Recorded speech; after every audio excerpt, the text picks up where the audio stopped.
This video falls under fair use. Fair use allows commentary, criticism, and reactions. What's up? Back with another one. So I got a clip for you, and it's Beanie speaking on Jay and Bleek. Check it out. Speaking of Bleek, right? Did you see where Dame said that Jay, he was writing for Bleek? Why didn't Bleek take over Roc A Fella? And the reason why I'm asking is because I remember he opened up Volume 2. He was on the intro, and there was a rumor around that album that was Jay's final album. So it looked like Jay had it all laid out for him to blow up. I mean, I don't think Bleek wanted to take over. I don't think he had the ability to, Jay was writing a lot of his rhymes. So if Jay retired, that meant he was out of business as well. You know what I'm saying? Like that, Jay couldn't. If he's still making records, Jay can't retire. Jay was writing his record. Ask Bleek about it. But that was like Bleek. Put it like this: I could understand Bleek's loyalty to Jay because he had Jay as a ghostwriter. You asking me? Yeah, I'm asking you. Did he write for Bleek? Yeah, did he write for Bleek? Yeah, man. Of course. Jay helped Bleek out on a lot of shit. I mean, you can hear it. You dudes don't get it. Come with it. Fifth loaded with slugs. The rest of you fitted. It's M.E.M. Roc. Just pay attention. He always cheated for Bleek. He had to cheat for Bleek, especially if us three was on the record together. Cause if I ain't right there with Jay, too far behind him, come on, man. Bleek wouldn't have stood a chance. That's my brother. Bleek, no. He ain't write all Bleek shit, though.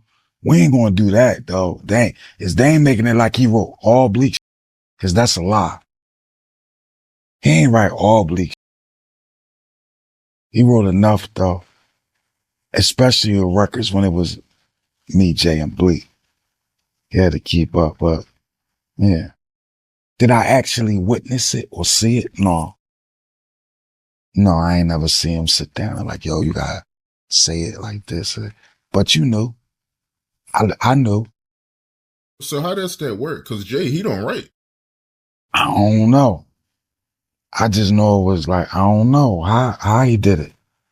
I just know like, Wiz doing a Dynasty album and every record that we all supposedly got on, it always was this me and Jay on a verse. And then one day I came in the studio, let's just say it was 5 records that was me and Jay and Bleek was supposed to be on. And he wasn't on none of them. Like for weeks. And one day I come to the studio and Bleek on 4 records. Damn, when he do them? So I wasn't there, so I don't know how they sessions went. But I know he had a little assistance. He got Hollywood.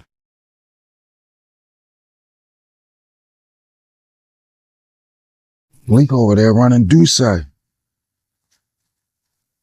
Bleek getting that Duce check. You feel me? So how that say he under Jay? Bleek know what he was doing? You just gotta pay attention, man. Bleek, cool. That's my guy. Bleek, good. No matter what people say about Bleek music, Bleek don't never gotta make a record again. Bleek, cool. Bleek, good. I'm the one on the food truck selling fish. Yeah, I'm good. Bleek, good though.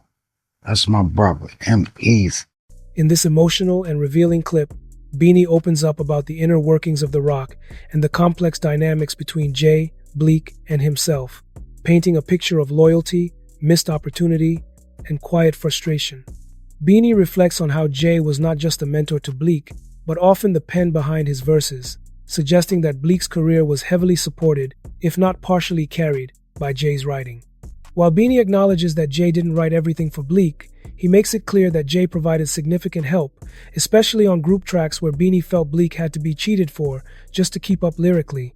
This acknowledgement doesn't come from a place of jealousy, but rather from a space of truth and subtle disappointment, as Beanie seems to feel that Bleek never fully stepped into the position that was being laid out for him. When asked why Bleek didn't take over Roc A Fella, Beanie admits that maybe Bleek didn't want it or didn't have the ability to lead without Jay's creative guidance.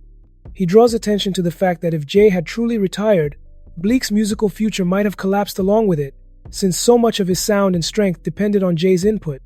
Beanie describes times during the Dynasty sessions when Bleek was absent from songs he was supposed to be on, only to later appear with full verses that Beanie suspects weren't entirely his own.